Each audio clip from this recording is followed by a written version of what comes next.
I said that if God tell us that the herbs are for the healing of the nations, in the book of Genesis, in the book of Ezekiel, in the book of Exodus, and the book of Revelation, it says that the herbs are for the healing of the nations. Then as I go further into the history of medicine, this is what I found, that the great Hippocrates used herbs to cure disease, and that he cured every disease known to man. This man was curing every disease in Greece 365 years before Christ was even born. So when people tell us that only Jesus heals, you remind them that Hippocrates was here long before he was born, 300 years. So I said, if Jesus cured with herbs, Hippocrates cured with herbs, and God said the herbs, then what's up? Why aren't we curing with herbs today? So I said, one day when I went to work, my wife and I was talking all night. We were engaged in this conversation about these herbs. So Ma said to me that there could be something locked someplace that prevent us from accomplishing the goals that Jesus Christ and Hippocrates accomplished. When I went to work that night, I found it. I laughed. Oh, I was so happy. I was extremely happy because I said, it is required of us to maintain the pH at 6.9. At 7, which is the neutral zone, pH of 7 is neutral. And if it is slightly on the acid side, it's 6.9. And the reason why we maintain the pH at 6.9 is to keep the tubes of the boiler clean, that there will be no life form in there.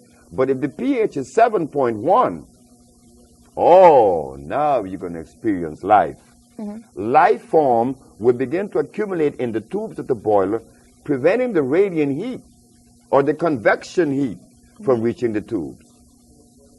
I said that if life was so powerful that it could exist in a temperature of 450 degrees, then the herbs that heal would have to be alkali on 7 plus instead of acid 6.9.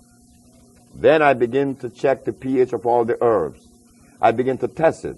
I test comfrey, acid. I test garlic, acid. I also tested aloe vera, St. John wort, rose hips, comfrey. All of these things are very acid. Carrot juice is extremely acid, yet the healers in New York then and now are still recommending these acid foods. So I said, well, let me investigate further to see which are the alkali herbs.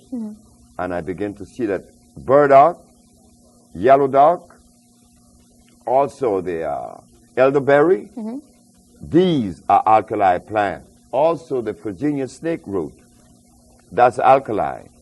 One has to know the herbs that are alkali opposed to the herbs that are acid. This today is not really considered, nor do they follow that particular, road or understanding, because the herbalists of today are recommending peppermint. Peppermint is very acid. Peppermint freezes the brain.